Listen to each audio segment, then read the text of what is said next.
Hello and welcome to the 13th episode of the Bull Session podcast. I'm your host, PlutoCoffins. My co-host, Jeremiah, isn't here today because he's a fucking little bitch. Nah, I'm just fucking joking. I just wanted to do this one solo because I was fucking bored and I wanted to do a longer format video. And I fucking broke my phone the other week, so I couldn't post any videos. So doing a longer... Also, that's another thing. It's gonna fucking keep going dark because I fucking broke my phone and I had to change the fucking settings on this one. But I have a new phone now so I can make fucking videos, and I wanted to make a fucking podcast, so that's what's going on, and it's 1 a.m, so I ain't hitting Jeremiah up to go fucking do a podcast at his house, you know what I'm saying? I'm fucking doing this podcast by myself, because that's how I'm fucking rolling, right? Turn on this fucking light. There's a conclusion to an older story that I covered on the Bull Session podcast. Jeremiah really didn't care about it, but it's a video game I like, right? Mafia Remastered. They remastered a fucking, 15-year-old game. And, I didn't play it, so I don't know how the gameplay is, but, yeah, the fucking story on it, they revamped the story, it shows more of his connection with his love connection. I forget what her name is. But the story of Tommy Angelo is pretty fucking badass. You gotta check out that game. I don't know about the gameplay. I heard it's a lot like Mafia 3. I played Mafia 3. It kind of sucked. But the story for Mafia Remastered is pretty badass. And also the story for Mafia 3 was subpar, honestly, for a Mafia game. Also, something that happened to me this week is I fucking was driving to work. It was like 10:30. And I fucking stopped my car and it fucking, the battery died. So I was in the fucking middle of the road with the fucking, my car shut off. So because it's a big ass Jeep, 3 people had to fucking help me push it into a parking lot. Because it was also uphill that we had to push it. It fucking sucked. Well, 1 person steered, so there's actually 4 people helping me. Fucking, I don't know, that was a bitch. Then my grandpa came and saved the day and fucking jumped my car.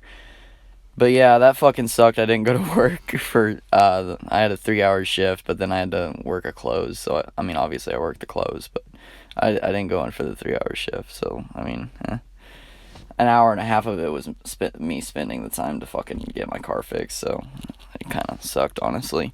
I'd rather went to work. But yeah, let's get on with the news stories. Fucking... Here we go.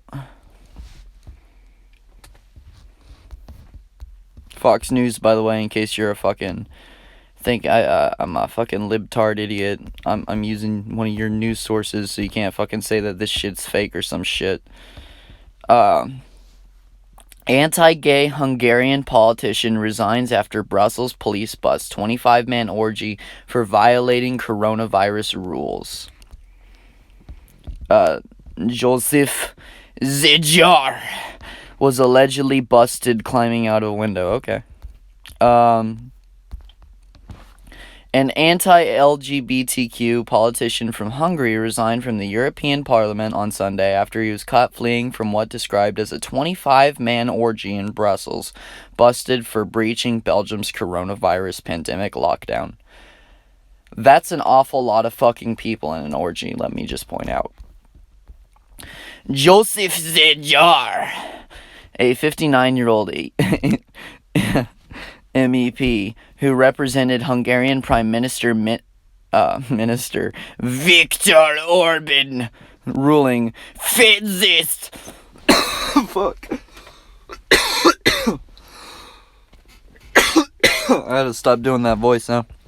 Fedzist party apologized in a statement Tuesday for breaching restrictions meant to combat the spread of COVID-19, but did not comment on the nature of the private party and asked people to treat the matter as strictly personal to him. Belgian newspaper HLN and other media reported on Tuesday that police discovered about 25 men, so it could be more, it could be a little less, it could be like 28 dudes butt fucking each other, could blowing each other, doing what they're doing. I don't really care. Fucking, if you're gay, good for you. I'm just trying to make fucking jokes, right? Or it could be like fucking, 23 people, having an orgy together, most of whom were naked, attending a sex party above a cafe not far from the Grand Palace in the Belgian capital's historical center last Friday. The public prosecutor's office in Brussels confirmed that a man identified as S.J. was in attendance and allegedly tried to escape by climbing through a first-story window of an apartment below before he was apprehended. Sarah Durant, a spokeswoman for the Brussels region's deputy public prosecutor, said that a passerby had spotted a man fleeing among the gutter before police reached him. She said that the man's hands were bloodied and was likely injured while trying to escape, according to The Guardian. Police found narcotics in the man's backpack. Sejar denied using drugs at the party and said police found a single ecstasy pill that wasn't his. It was probably a friend's. Like, come on, let's be real. And that he offered to take an on-the-spot drug test, which police declined. Okay, I don't care. Fucking, that reminds me an awful lot about this, which is the Ted Haggard scandal, which is this guy right here. Remember him? Oh shit. I don't care about the Denver Post. Ah, fuck. I'm high. Well, I fucked this shit all up. It's whatever. The show must go on. Damn, what the fuck? I don't care about the Denver goddamn Post. The show has now become a high person struggling with technology. Alright. Oh wait, no, this is describing why. He got molested, I think. There. We'll just do that. This guy. Yeah, you remember him? Right? Let's forget about the last 2 minutes. You remember him? Like from fucking, I don't know how long ago that was. Maybe like 6, 8 years ago, maybe now. Damn. I think it was 7. Because there was that Richard Dawkins documentary released with Ted Haggard in it. So maybe it was like 2013 that the scandal happened. Anyways, he was a pastor. He was really anti-gay. But he was a pastor, so he really wasn't a politician. But it was an American story. And Haggard made national headlines in November 2006. Okay, so it was in 2006 that this happened. So I was a little off. Good fucking, 14 years ago? When male prostitute and masseur Mike Jones alleged that Haggard, who had advocated against the legalization of same-sex marriage, had paid him for sex for 3 years and had also purchased and used crystal methamphetamine. Yeah, it really reminded me of that, an anti-gay guy who turns out to be getting butt-fucked in the bathroom or in some hotel room while smoking crystal meth. It seems to happen a lot with people who are, like, extremely anti-gay. And another example of this, which is a little more recent, I believe, is anti-gay ex-congressman Aaron Schock comes out as gay himself. This dude. While he was a member of Congress representing Illinois, that's my state, from 2009 to 2015, Republican Representative Aaron Schock voted against many measures that would have helped the LGBT community, earning a pathetic score of 0 on the Human Rights Campaign's congressional scorecard. Chief among his controversial positions were a vote against the repeal of the military's Don't Ask, Don't Tell policy, and a vote against the Matthew Shepard Act, which expanded federal hate crime laws to include attacks motivated by a victim's gender identity or sexuality. Okay, he did a lot of bad shit against, like, gay people, right? This dude. But yeah. My thoughts on all 3 of these stories combined, right?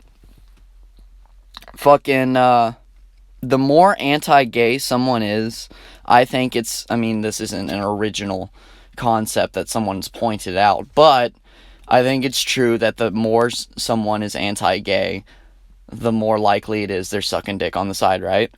Especially if they're a politician or a pastor of some high regard or esteem, or even if it's just a fucking local pastor that's really gay, or really gay, really fucking anti-gay. Maybe he's sucking some dick, you know what I mean? The more anti-gay someone is, the more likely it is that they're gonna be sucking some dick, right? Also, I want to point out that all because these guys come out as gay, or there's this scandal around them being gay, and then they're like, oh, I accept myself now, oh, blah, blah, blah, blah, oh, I'm a fucking gay guy now, I accept myself for who I am, right? Go fuck yourself. You still did all this shit that didn't help who the fuck you actually were in the past. So, you're still a horrible, reprehensible piece of shit, right? You still were very anti-gay. You still, talked against the legalization of gay marriage and shit, right? But you were gay yourself, right?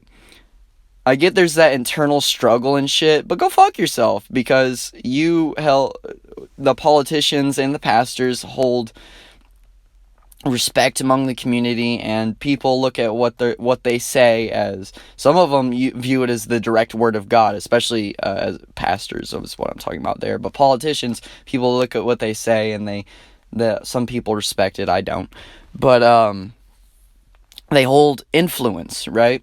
And with that influence, they're spreading gay hate. So they can go fuck themselves, all because they come out as gay. That doesn't mean anything. And if there's a scandal around them being gay, in the case of Ted Haggard, and then he comes out as, oh, I'm bisexual and I accept myself. Go fuck yourself. I don't care, right? You're still a piece of shit. I don't care that you've accepted yourself. I don't care that you're a piece of shit. Alright? Next story.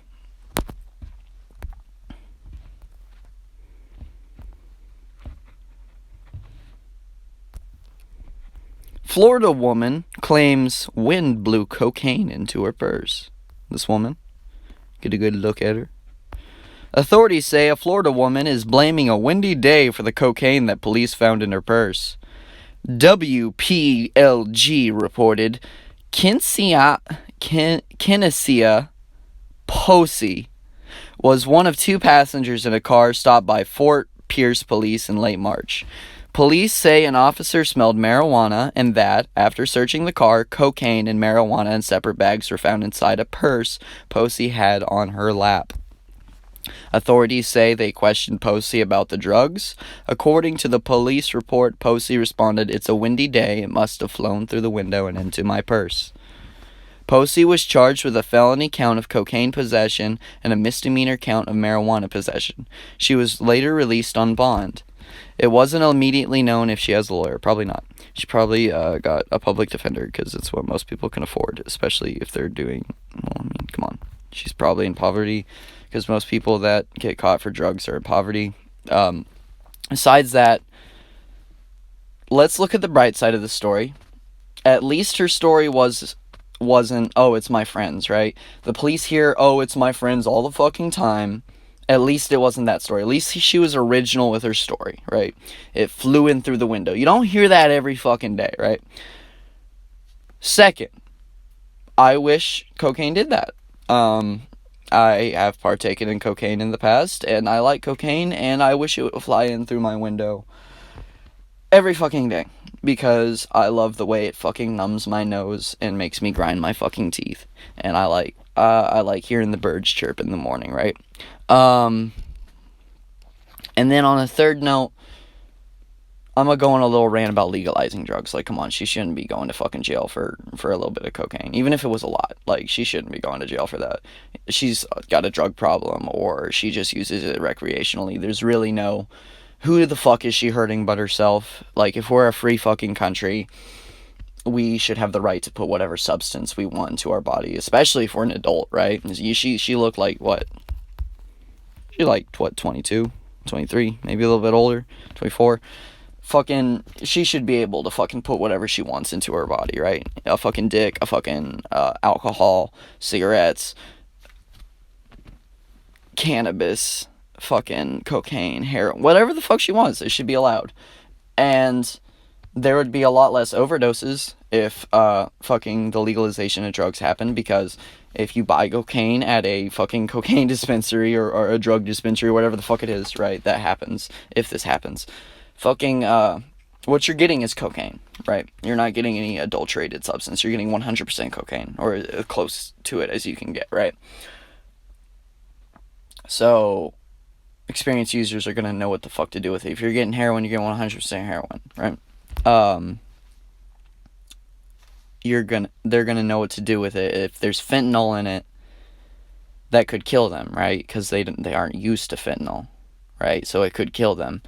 And on the black market, people are more inclined to put fentanyl in their products because it's a cheap adulterate that you can get really fucked up on, right? I'm not gonna go forever on the legalization of drugs because I'll probably just do a video on it on my own. Before we go to this next story, I'm gonna get a little fucked up, right? I'm gonna smoke. Where's my fucking lighter? Because, yeah, fuck, I like drugs. I'm gonna smoke some fucking weed.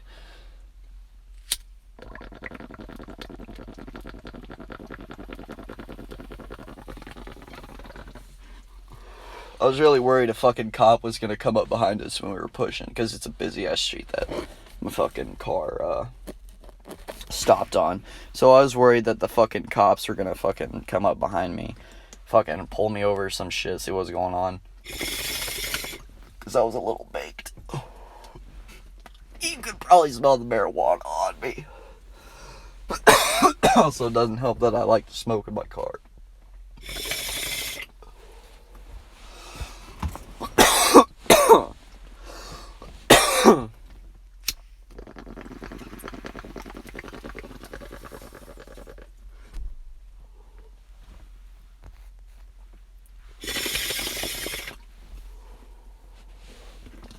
Alright.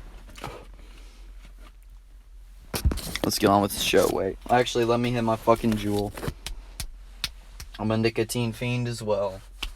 Those are my daily bread, right? Nicotine, doesn't matter if it's a cigarette, a fucking cigar, or a fucking Juul pod, right? E-juice. And then you got marijuana. And it doesn't matter if it's a dab, if I have a lot of dabs like to last me throughout the day, or bud, or fucking a dab pen. But if I got marijuana and I got nicotine, I'm good. And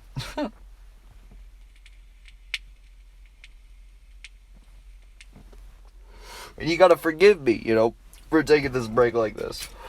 Because, it's a lot of work running a show by yourself like this. Usually I got a co-host, I don't right now. I can't have someone that's, doing the show with me, that I can fucking talk while I'm doing my shit. Right? So, that's why I'm rambling.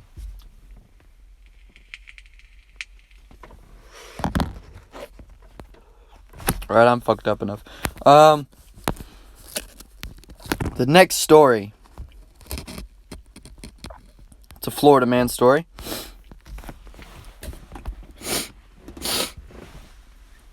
Alright. Florida man died from meth overdose before he was eaten by an alligator.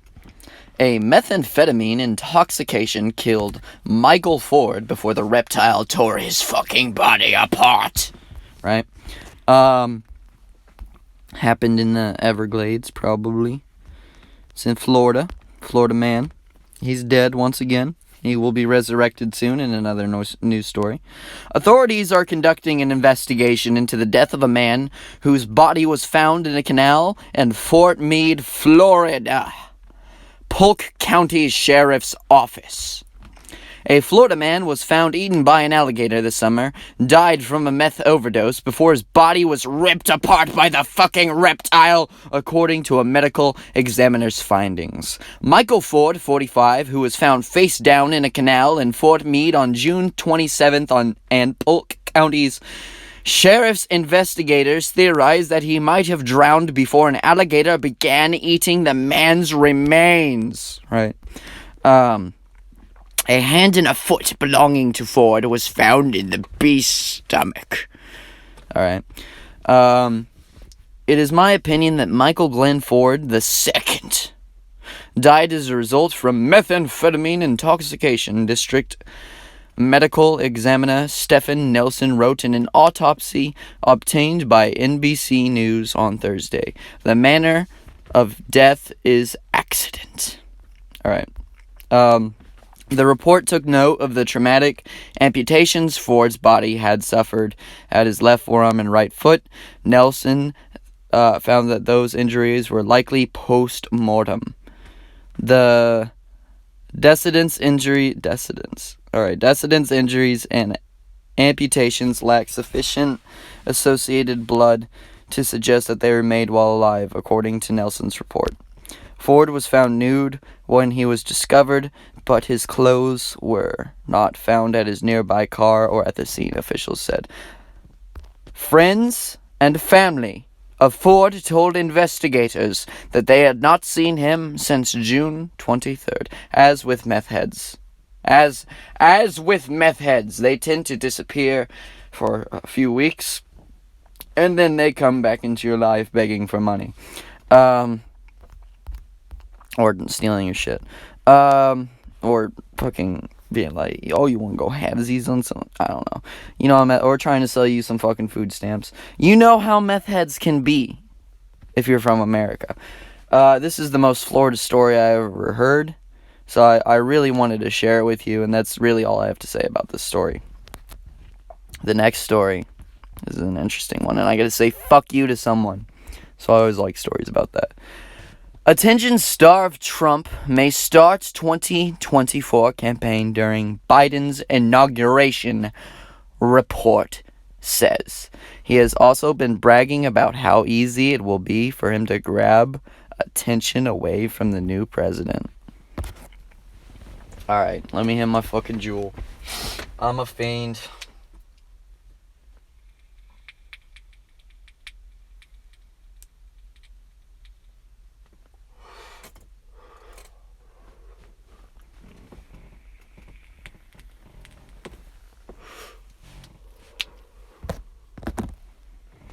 Let me hit my bong. I'm a fiend. And also get ready for the fuck you tirade. Someone fucking told me in the goddamn chat, or the fucking comment section, you really think Trump's gonna run in 2024? You're delusional. He's like 76.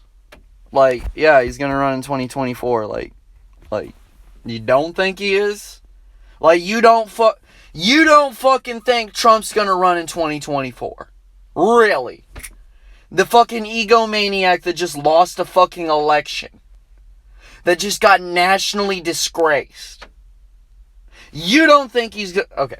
Let me hit my bong. Let me hit my bong.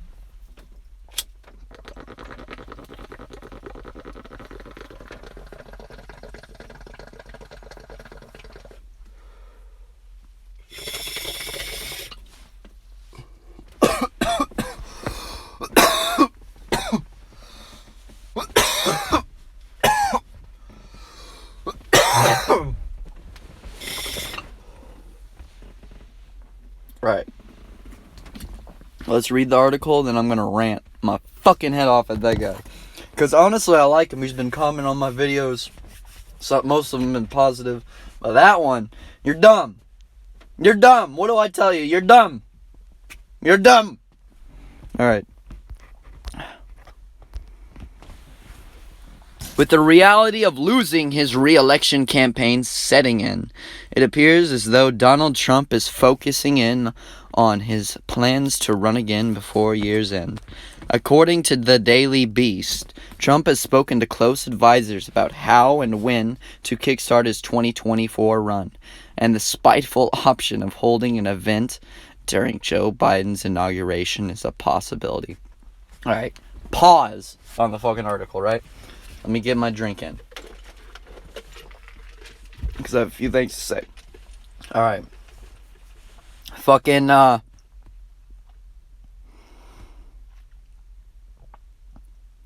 that is the most Trump thing I have ever heard, right? Trump's election, right? His election was an upset, right? So right away, his election's an upset. Then he loses the re-election, right?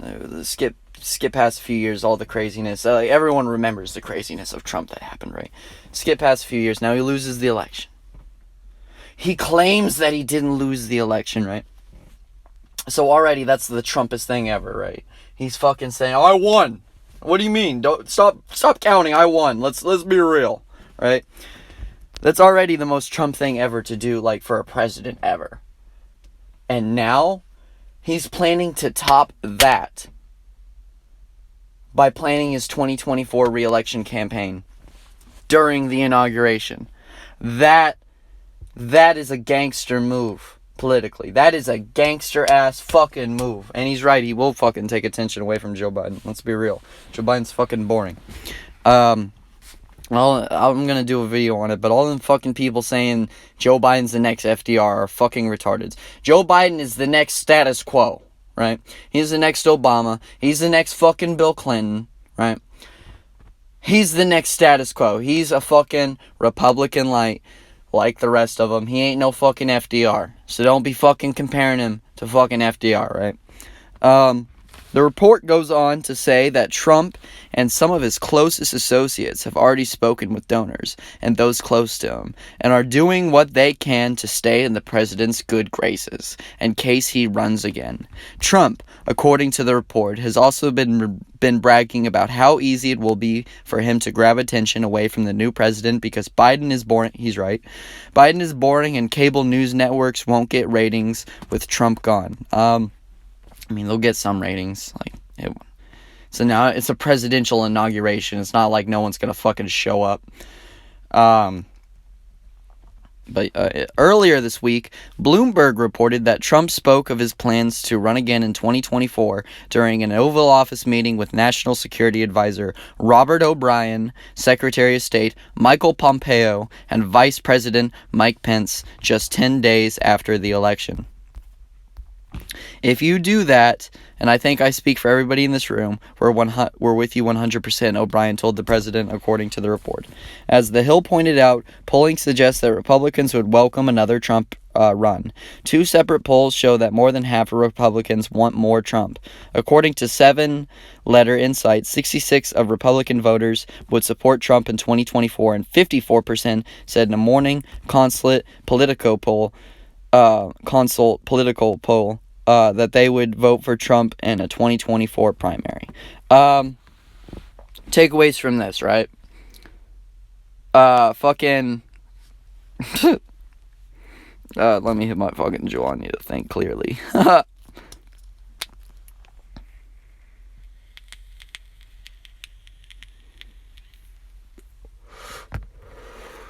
think Secular Talk, Kyle Kalinske, put it best when he said that this reality show that our country is in continues because Trump has turned our country into a fucking reality show. He said that he won the election when he didn't. Already, that's like some shit you would see in some fucking soap opera or some shit. Like, that's never been done ever in a presidential election. That's crazy, like, politically and also, like, with just reality, right? And then, now, he might be like, trying to upstage Biden with his 2024 presidential announcement, right? This country is a reality show, right? Other takeaways from it. If Trump runs in 2024, he's got the election. I mean, he's got the primary for sure, right? Who's going to run against him and win? Ted Cruz? No, that didn't happen last time, right? No one is going to run against, like, Mike Pence? No, he's the vice president. He's going to fucking bide his fucking time so he can run in 2028. It ain't happening, right? Even if Mike Pence does run. No one's voting for Mike Pence over fucking Donald J. motherfucking Trump. And I don't even like Trump, right? I don't like Biden either, but I fucking despise Trump. I despise Trump way more than I despise Biden, and I fucking despise Biden, right? Anyways, no one's beaten Trump in that fucking Republican primary. Trump's got the Republican primary. He's got the Republican nomination. 2024, right? Mark my fucking words. If he doesn't get the primary, he will be a force to be reckoned with, right? And I am 99.9% positive that he will win the fucking primary. Beyond that, right? The election versus Joe Biden. America's going to be tired of Joe Biden. We're going to have 4 years of status quo bullshit again.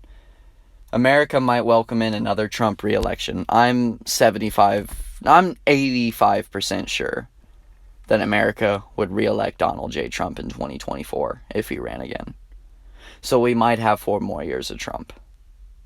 Mark my words, he will be a force to be reckoned with in 2024.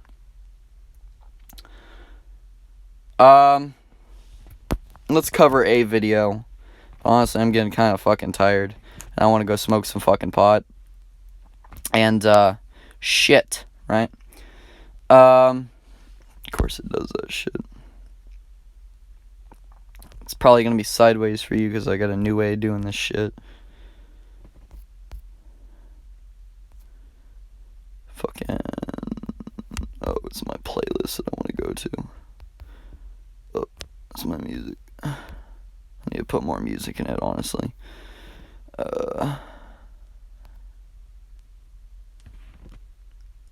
This one. Fierstein here. Look, let me just go ahead and clear a little something up. Today on one of my videos, somebody said that, oh my word, don't you know that God and Allah are one of the same? I mean, they're both the God of Abraham. We all worship the same God. We can't cover him, God literally... because he's going to be sideways the whole fucking time.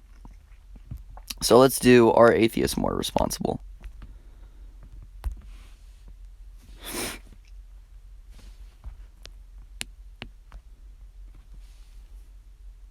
All right, get to address those comments. Sometimes it's just easier to do it via video. There seems to be this mindset that Christians just shirk our responsibility, that our God, our great sky daddy up there somehow just swoops in and makes us be able to live life where we don't have to worry about anything. We can just go sin willy-nilly left and right with no ramifications. That could be further from the truth. Let me use an example. Let's say someone that is affluent. They get a DUI. Mama and daddy step in, they hire the best lawyer, they get off with a slap on the wrist, their penalties are paid, fines are paid. Hey, but the judge says, hey, you can't drive for a few months. No big deal. Daddy hires a limo driver that drives the kid everywhere. Did the kid actually own up to his responsibility? No, he didn't, but I think I see where you're going with it, and I hope you're not going there, because I'm going to destroy you. And honestly, normally, I think Jesus Freak is actually a pretty level-headed guy, even though he's a Christian, and even though I disagree with him on that. Normally, with his Christian beliefs, he's more on the rational side, so I'll give you that, Jesus Freak, but I hope you're not going there. So, let's see. Not really. He never paid the debt that was due. And incorrectly so, atheists quite often make it sound as though Christians are doing much of the same. Now let's plug an atheist and a Christian into a similar situation. An atheist goes out and gets a DUI. A Christian goes out and gets a DUI. Both have to pay their legal fees, do whatever they have to do, the community service, all that stuff. And they have to pay the penalties for their sins, their wrongdoings, while they're on this planet. Okay. I'm gonna pause what the fuck he's saying, because it's boring as fuck. But let's answer the question at hand real quick. Are atheists more responsible?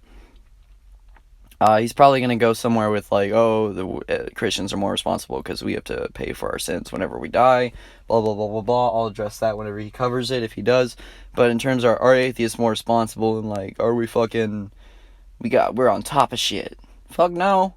We're people, like everyone else. And as far as, are we more responsible than, are we responsible for our actions? Just the same as everybody else. It depends on how much money you have, obviously, as you mentioned. But also the terrible title for your video. You should change it. Anyways, fucking you like we're as responsible as anyone else according to our bank accounts, right? That's just how the world works at this present time. I wish it was different, but that's how it works. Honestly, the stories you're describing are more accounts of why karma isn't real, in my opinion. But continue. Parties hopefully would ideally take care of these problems with the right attitude and not try to shirk their responsibility. You see, the picture that atheists like to put out is that Christians have this God that just swoops in and absolves them of their responsibilities. But we see on this earth, Christians are equally responsible with their sins. My opinion on that is that God is more, I don't believe in God, so I don't think he's real. So for me, God is more of a concept to, whenever someone prays away their sins and shit, it's more of a way for them to not feel guilty about it and not actually apologize to the person in some cases. So I see that as very bad, and yeah, I don't like that. But in terms of let's say your religion is real, I understand that if you're praying away your sins, you're not necessarily absolved from them. You're still gonna have to be questioned about them and shit whenever you die, but you'll still get into heaven, right? So in that respect, you're really not accountable for your sins. But in the respect that, you gotta fucking look God in the eye and say, yeah, I did that. Oh, this is why I did that. I was a terrible person. Oh, blah, blah, blah, blah, blah. Let me suck your dick and let me in heaven. Oh my God, let me in heaven. Don't send me to hell. Oh God, I don't want to go to hell. Right? Fucking that kind of shit. Our Heavenly Father isn't swooping in like the affluent parents and taking the responsibility away. Not in this lifetime. Not in this lifetime. See, you even admit in the next lifetime. But it certainly takes away your responsibilities to guilt and in some cases apologies and broken relationships and shit like that. Also, Jehovah's Witnesses will outright fucking shun you if you leave their religion. Shit like that is in some cases horrible for some people. So We have a merciful and loving God that, much like a judge, let's say the atheist and the Christian goes to the court and the atheist is obstinate and the judge says, you know what, I'm going to give you the maximum penalty. Later on, the Christian comes in and is nice, cooperative, seems remorseful, and the judge says, you seem remorseful, I'm going to give you a little leniency. I'm going to be merciful, give you less of a sentence or less of a penalty. We know that. But it's not like if you fucking sin a bunch and then on your deathbed you become a Christian and you fucking do all that shit, then you answer before God or whatever. When I was a kid, it was described to me as if that happens, then you get the nosebleed section. It's a fucking football game. You get the nosebleed section of heaven, right? That's literally how it was described to me. But you're still not paying for it. There's no God doesn't, according to your religion, because I was also a Christian, so I know the ins and outs, right? And I also read the Bible completely when I was 17 years old. Fucking the ins and outs of shit, I fucked up my words. But anyways, God wouldn't sentence that fucking guy that confesses on his deathbed after being a fucking gangster his whole life, right? Whenever he goes to heaven, he ain't going to hell for you're going to hell for 25 years for what you did, and then you get to go to heaven. That ain't happening. So it ain't God's being lenient to him with the hell shit. God's not even being lenient to him. He's letting him into heaven. He doesn't get tortured, right? Even though he killed 80 people and fucking raped 3 women, right? So he's not really responsible for his actions. It's just he put in a bet and he was right, and he won the fucking jackpot. That's more like the lottery to me, and that makes And like the lottery, it's highly improbable that any of that is fucking real. And what we're debating right now is just fucking semantics of fucking dumb ape religions. That's just part of, life, that sometimes people will be merciful depending on your attitude, depending on the way you own your responsibility. But that doesn't put the atheist or the Christian in a position where they're less responsible than the other. They both are ultimately as responsible for their wrongdoings as the other party is. They simply had a merciful judge or a not merciful, not...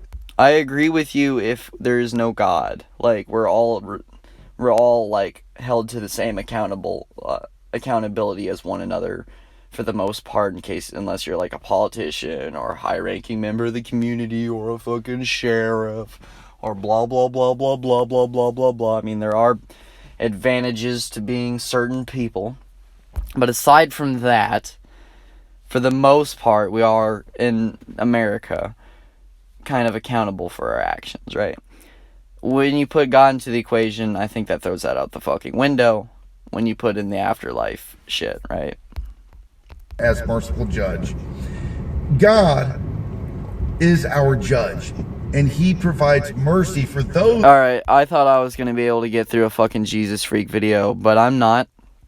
So this is going to be the end of the 13th episode of the Bull Session podcast. And, I'll do another bong rip. See if I got anything else to say.